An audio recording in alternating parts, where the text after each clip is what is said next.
জমি বন্ধক, সম্পদ বন্ধক।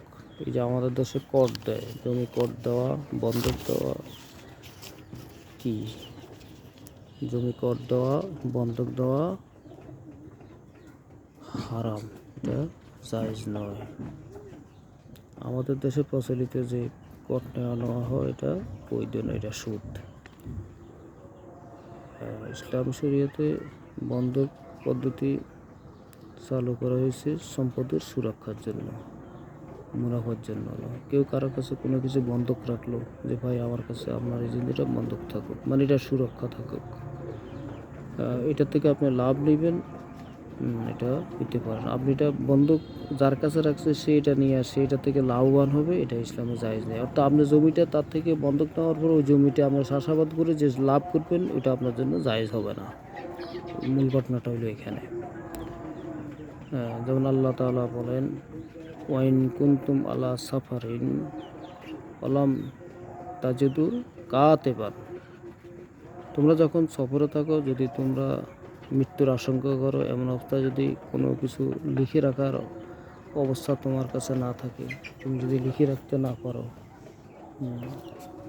তুমি মরে যাইবে আশঙ্কা থাকে, তখন কি করবে? কোনো লিখক না পাও, তাহলে কি করবে? পরে হানুন মাকফুজাতুন, তখন তোমার এই সম্পদগুলি কারো কাছে বন্ধক রাখবে, মানে জমা রাখবে।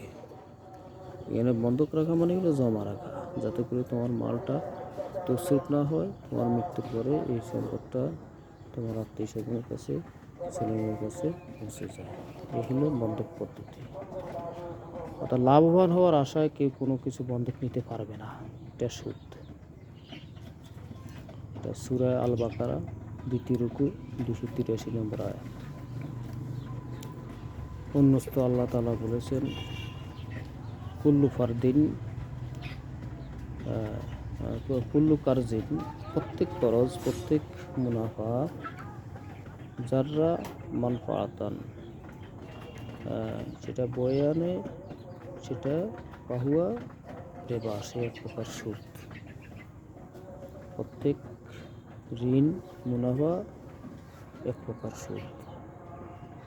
এখানে যে বিষয়টা আমি স্পষ্ট করতে চাই সেটা হলো, আল্লাহ তাআলার এই বাণী দ্বারা, এই কথাগুলো দ্বারা বোঝা যায় যে এই কথা না, এই কথাগুলো দ্বারা আল্লাহ তাআলা বলছেন যে তোমরা তোমাদের জমি জমা, সহায় সম্পত্তি কারো কাছে বন্ধক রাখতে পারো, সমস্যা নাই, কিন্তু যে বন্ধক নিবে সে এটার দ্বারা কোনো লাভবান হইতে পারবে না। তো সেই পদ্ধতিতে আমাদের দেশে যে কেউ জমি নেয়, জমিটা নিয়ে বন্ধক নিয়ে সে কী করে, যেমন 10 ঘন্টা জমি সে কেউ 1 লাখ টাকা 2 লাখ টাকার বিনিময়ে বন্ধক নিয়ে সেটা চাষাবাদ করলো। আবার যে টাকাটা নিল ওটা বন্ধক দিয়ে সে টাকাটা নিয়ে সে ব্যবসা বাণিজ্য করলো। উভয়ের জন্য এটা সুদ, উভয়ের জন্য এটা হারাম। আল্লাহ তাআলা আমাদেরকে কর বন্ধক থেকে হেফাজত করুক। আসসালামু আলাইকুম রহমতুল্লাহ।